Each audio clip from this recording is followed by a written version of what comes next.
شلوار به روش مدل ترک. اولین کاری که میکنیم یک خط عمود میکنیم در عرض 1/4 دور بازن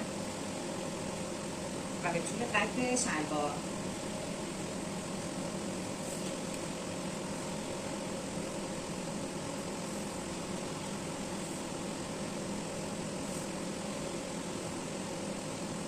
اینجا میذاریم نقطه صفر.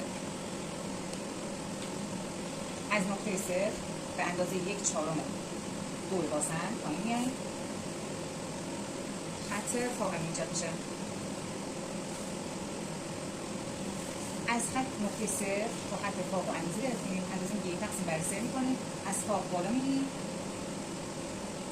خط باسنمون به دست میاد. اینم عمود. میایم خط زان برای به دست آوردن خط زان از خط فاق تا دمپا را نصف کرده. یعنی از اینجا تا اینجا نصف میکنیم. هر چقدر که شد اولا میگیم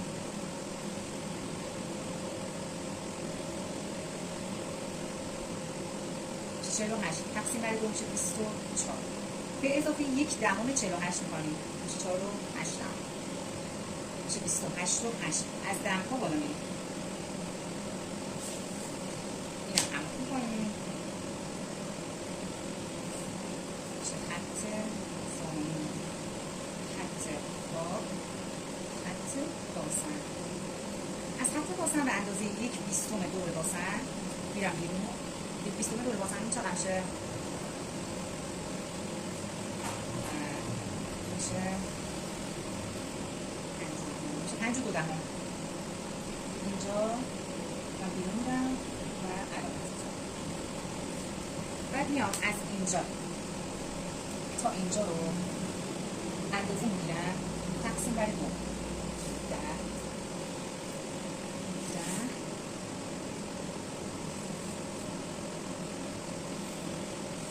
خط تای شلوار. همین خط زانون 1/4 دور زانون میشه دور زانون، دور دمپا، دور زانون 45، دور دمپا 40، 38، 1/4 منهای 45 رو تقسیم بر 4 میکنیم میشه 11 منهای 1 میکنیم میشه 10. از این ور و این ور خط تا اگه یه شلوار راستا بخوایم که همینم تو دمپا داخل میشیم. خب بعد این نقطه رو با بست میکنیم.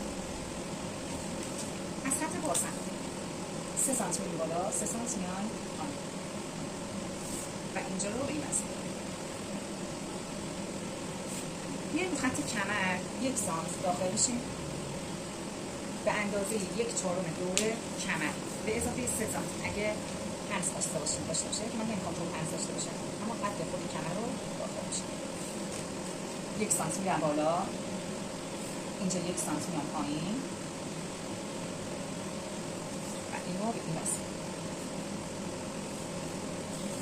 خب بعد میام اینجا رو با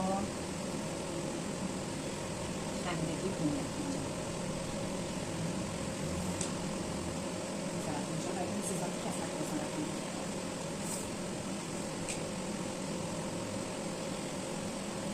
برای کشیدن فاق خط رو امتداد میدم و میام